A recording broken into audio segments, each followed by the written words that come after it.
Season 26, The Echoing Nightmares is coming live soon, and in this video I'll share with you what class to pick for an efficient start and fast farming Paragon points. After some PTR testings, patch notes, analysis and starter sets observations, I give you my personal list of the best classes to start this new season in Diablo 3. Please keep in mind that this video is not intended for endgame progression and only covers the beginning of Season 26. The ranking list is also based on the set performance itself and without Paragon points distribution. You can also read my texted version of this guide on my website, the link is in the description. So everything I mention here is my personal opinion and it may not be the same as yours. If you have any ideas, thoughts or questions, please leave a comment below and make sure to follow my channel for more of my future Diablo content, reviews, edits and guides. Alright, let's get started.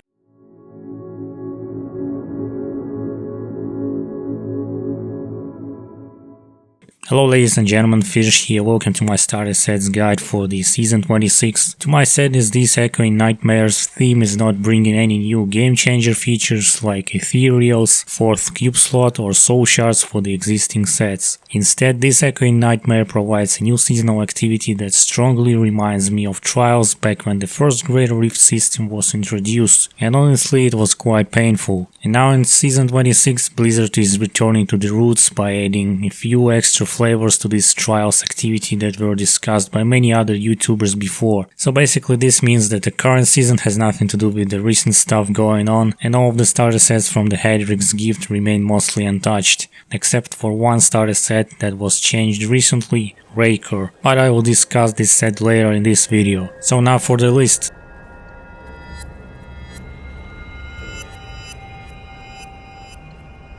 The last place, number 7, is occupied by Pestilence Necromancers. This set, despite its high mobility with certain items and Corpse Lance ability, is lacking damage and toughness compared to all the other classes. Even once you equip all the required items for this set like Crispin Ring, Traggle's Fang or some two-handed Scythe and Cube, it is struggling to reach higher Greater Rifts. And another big note to me is Land of the Dead itself, which is important to cast your corpse abilities like Corpse Lance, because Land of the Dead lasts only 10 seconds, and in order to maintain this spell at all times, you need a lot of cooldown reduction in Gear, Zodiac Ring, Ingeom and Crimson set. That is a lot to take in for a fresh character, and it won't even pay off. As for the meta play, Necromancers don't have many chances to make it to the leaderboards, so expect some red speeds once again. Basically, tweaking and rolling this starter set is not worth your time, and pretty much once you switch to another sets like Rathma or Burning Carnival or Legacy of Dreams, you will see a huge difference almost instantly. So consider checking out other sets first before choosing this class unless you are a die-hard Necromancer.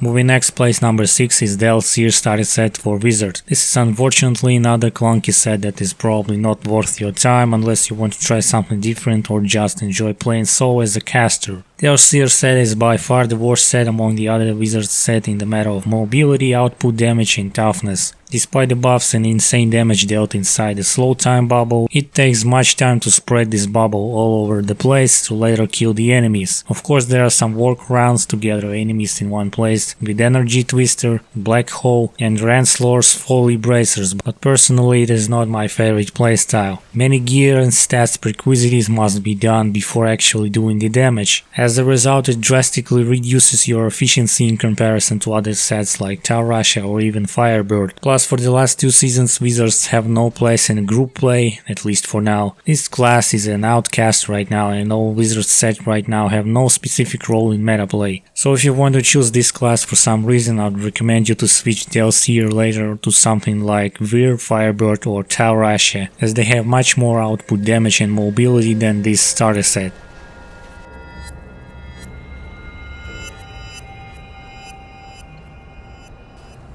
Number 5 is Witch Doctor with the Zunimasa set. Zunimasa itself has not received any new changes in the recent patches and it stands at the same spot as before. Although it's kinda clunky at first, but you can certainly rely on your pet's damage and just stand at long range while your minions finish the job. The downside for this set is that you have to apply mana spander abilities, so the enemies will receive 15% more damage from your pets. This may sound easy, but it is actually challenging to feed all 6 abilities on your panel as they are all all important for this build. Plus your pets tend to get stuck in the walls or other mobs and they will not be able to kill them without your mana spenders. And you will also have to reposition yourself in order to teleport your minions to the right place. Despite these annoying drawbacks, Zunimasa is relatively easy to complete.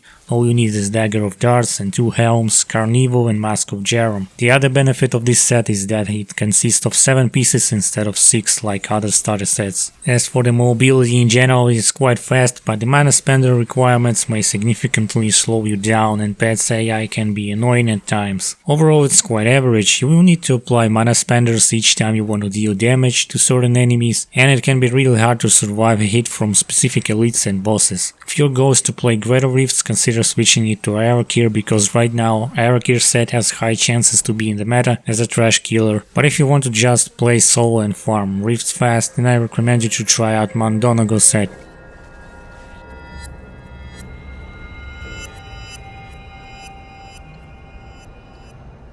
I've placed Demon Hunter's Marauder set to place number 4 for several reasons. This starter set is fun for pushing high grade rifts, plus these sentries can deal the damage on their own as they were before.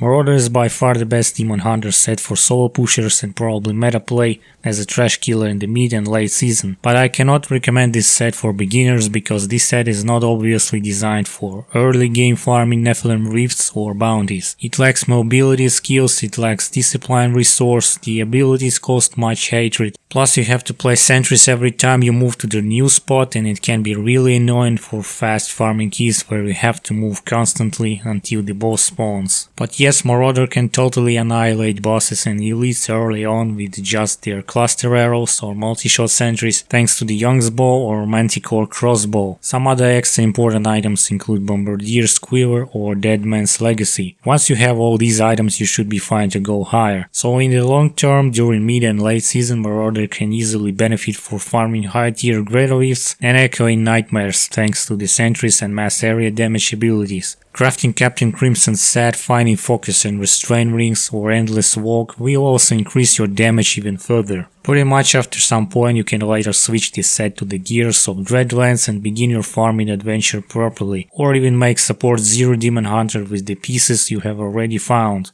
Overall, Demon Hunter is in good sweet spot. Solo and group players will probably find the starter set an interesting and quite challenging choice to start the new season.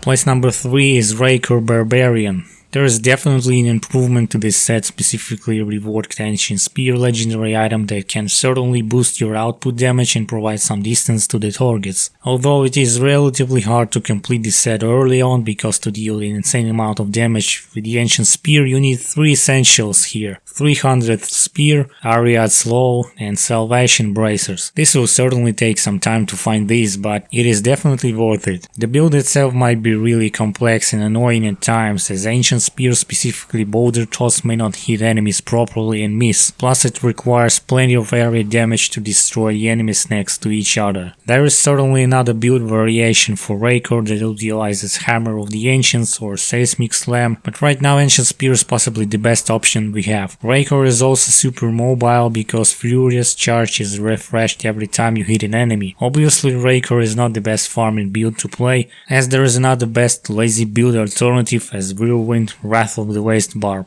Another big plus is that Barb will be playable as support and meta, and you will obviously need Raker pieces to make a proper Z-Barb. Overall it's quite a good choice to pick Raker this time to try something new, specifically Boulder Toss, and attempt to destroy solo Greater Rifts until you find a replacement to farm Rifts faster.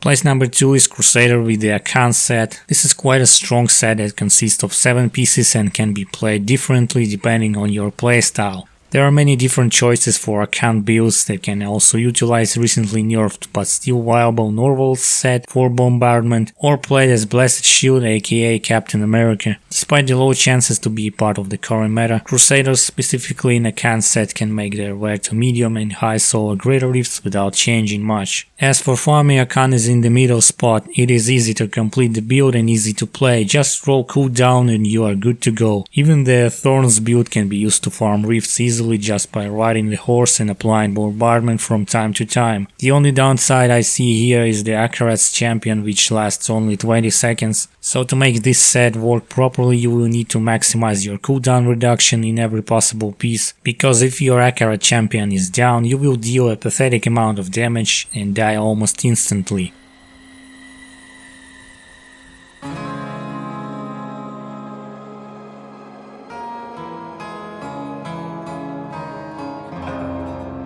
And the final place number 1 is unsurprisingly Inna Monk, which despite the nerf of the bracers can still stand strong and completely destroy all the activities at ease. Inna, just like Akan, has 7 pieces, which also includes two-handed weapon, which is really cool to obtain early on, because this Diablo has embedded Mystic Ally bonus for up to 120% damage, and it can also proc with Spirit in secondary. Pretty much once you complete the set, you can deal damage inside rifts with your water or fire allies. As for the greater rifts, the choice is variable, but most monks right now use Earth Ally, as they can roll over enemies for the insane amount of 4k physical damage, but their AI can be a little irritating. The set itself has not changed at all except for the bracers I mentioned before, so I'm confident that this starter set will also be viable for absolutely everything: Echoing Nightmares, Rifts, Greater Rifts, and even Bounties. Another big advantage to this set is that there is no need to find many other legendary items except for the crudest boots and the nerfed bindings of the lesser gods. Once you find at least one of these, you are good to go higher to conquer new heights and finish the rest of the seasonal chapters faster. As for the meta, it is hard to say right now what will happen in the mid and late season, but despite the nerf, Inna Shenlong monks can still compete for the trash killer or the boss killer role and may also take place in XP farming runs. And to sum up this video, I have also included this class table where 1 plus represents the possibility to run a certain activity and 3 pluses to strongly capable classes. Again, this is just my personal preference and it may differ from yours. Since there are no game changers applied to the class sets, their performance is only based on the set bonuses. Ideally, you can start any class like Barbarian, Monk or Demon Hunter